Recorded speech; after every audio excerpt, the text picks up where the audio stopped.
बीते 27 तारीख को पडरौना नगर में एक युवक की संदिग्ध हालत में फंदे से लटकती हुई लाश बरामद हुई थी। युवक का नाम रोशन था। इस युवक की मौत कैसे हुई, यह हत्या है या आत्महत्या, इसकी गुत्थी अभी तक सुलझी नहीं है। यह गुत्थी सुलझने के बजाय और उलझती जा रही है। युवक के परिवार वाले उनकी पत्नी पर हत्या का आरोप लगा रहे हैं, तो वहीं दूसरी तरफ युवक की पत्नी बदहवास है कि मैंने अपने पति को नहीं मारा। उनके परिवार वालों ने ही उनको आत्महत्या करने के लिए उकसाया है और उन्होंने खुद ही फांसी के फंदे से लटक कर अपनी जान दी थी। नमस्कार, मैं हूं आदित्य दीक्षित और आप देख रहे हैं द चेतक न्यूज़। इस वक्त हम पडरौना नगर के उस युवक की पत्नी के घर पे मौजूद। साथ उनकी पत्नी सलोनी है। हम उनसे जानेंगे कि आखिर क्या हुआ था उस घटना के दिन। क्या हुआ था, घटना कैसे हुई, क्या कुछ बताएंगी आप? हमारा प्रेम विवाह था। हम दोनों बहुत प्यार करते थे एक दूसरे से। हम दोनों ने अपनी फैमिली को मना के शादी किया था। शादी कुछ दिन ठीक ठाक चली। भाभी का डिलीवरी हुआ, उनके बच्चे का ऑपरेशन में मैंने बहुत मदद किया। मेरे पति बहुत मदद की है। फिर बाद में उनके जाने के बाद, मेरी ननद के आने के बाद मुझे सताना स्टार्ट कर दिया। सब मेरे पति को अच्छा नहीं लगता था।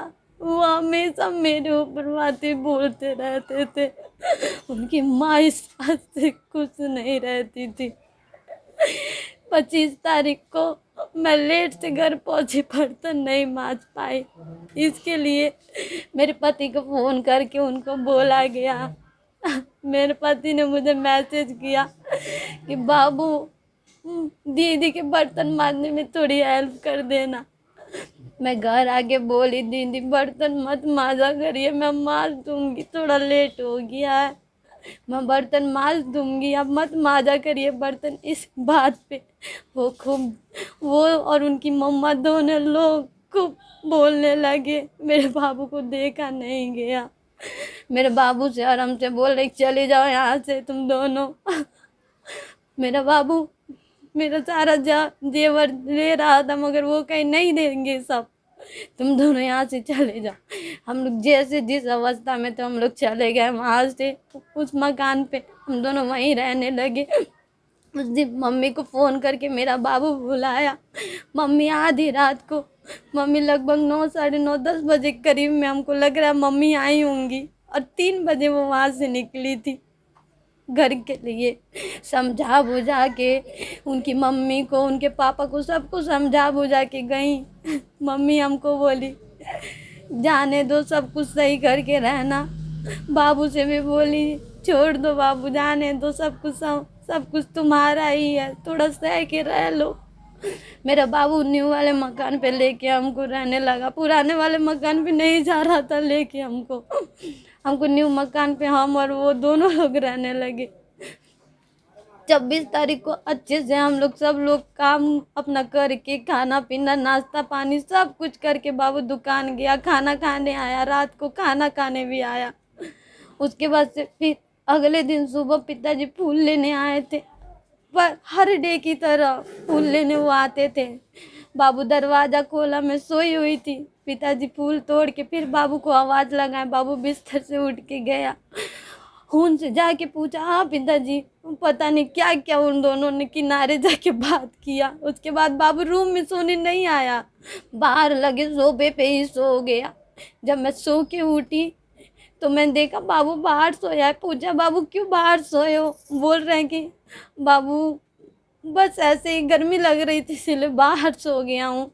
मैंने कहा ठीक है, चलो उठो, जल्दी से नहा लो, मैं आपका बाथरूम रेडी कर देती हूँ, सब कपड़ा लगा देती हूँ, अब नहा के पहन के तैयार हो जाओ। नहीं, दुकान जाने का मन नहीं कर रहा है, आज मैं यहीं रहूँगा। मैंने बोला क्यों दुकान नहीं जाओगे? यहाँ रहोगे परेशान रहोगे, दुकान जाओ, थोड़ा दीपू भैया हैं, बच्चे हैं, खेलो उन सब के साथ, बात करो, थोड़ा दुकान में सामान बेचो। बोले चले जाओ। उसके बाद वो तैयार व्यार हो के नाश्ता, बोले नाश्ता के लिए, तो उनकी मम्मी का फ़ोन आया था। उनकी मम्मी बुलाई इनको। मैंने इनसे पूछा बाबू नाश्ता करोगे, ले आऊँ कि घर पे जाके करोगे नाश्ता? बोल रहे हैं नहीं, नाश्ता ले आओ। पर डे हम लोग साथ में नाश्ता करते हैं, ले आओ नाश्ता, अपना मेरा नाश्ता दोनों लोग का ले आओ। एक ही थाली में हम दोनों ने नाश्ता किया, नाश्ता करके बाबू को रेडी करके दुकान भेज दिए। फिर दुकान जाने के बाद से मैंने फ़ोन किया, थोड़ी देर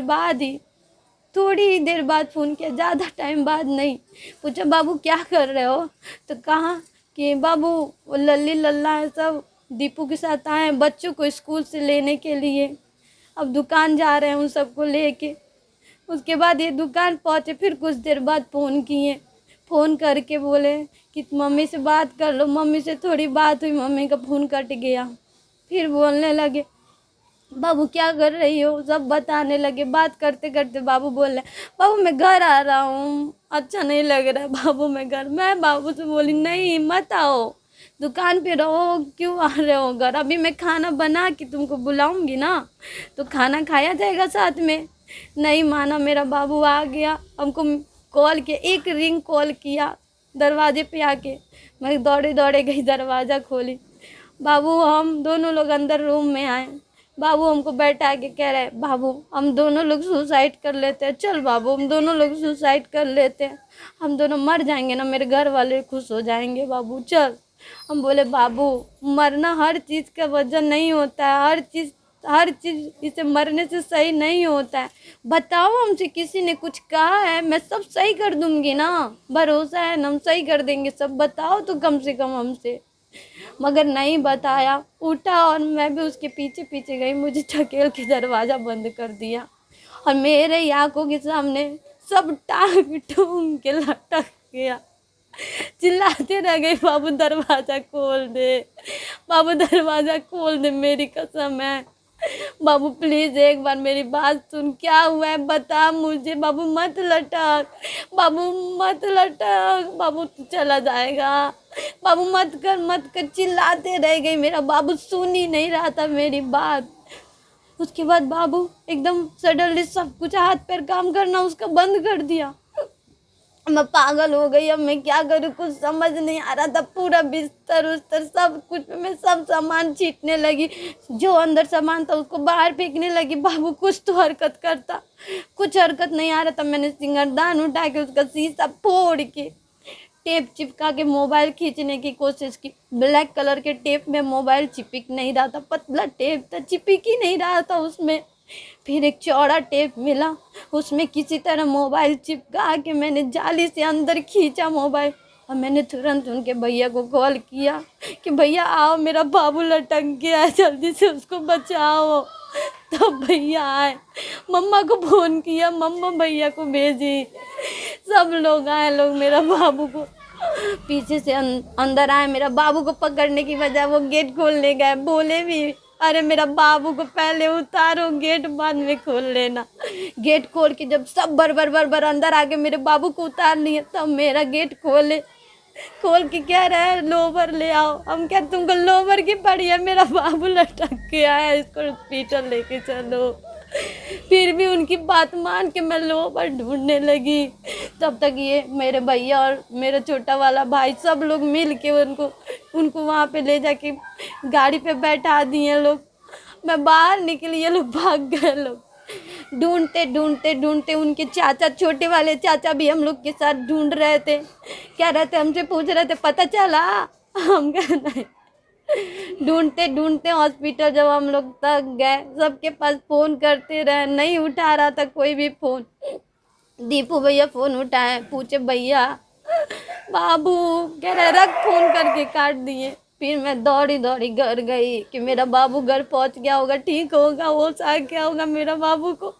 घर में गई, दादी माँ बड़ा सा ईंटा लेके मेरे ऊपर उठ गई थी। मोहल्ले के लोग आ गए, सब घेर लिए, मेरे दोनों भाई वहाँ घेर लिए, हमको बचा लिए। फिर हम लोग वहाँ थाने में रिपोर्ट लिखवाए। मेरे बाबू को कोई कुछ खबर नहीं मिल रही थी। बाद में वेद भैया आके बोले मेरा बाबू नहीं रहा इस दुनिया में। यही हुआ था उस टाइम।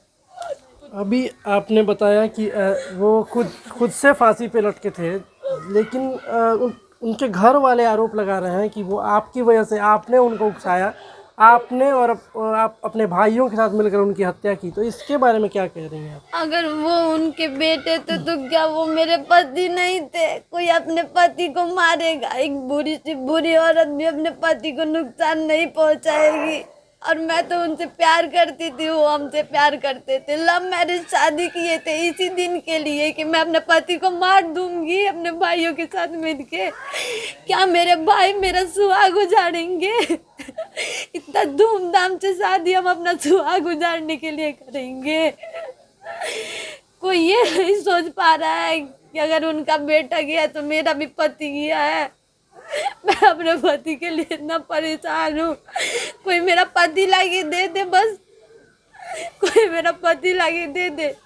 सेम वही पति जो मेरा था, जैसे था सेम टू सेम वही लाके दे दे कोई।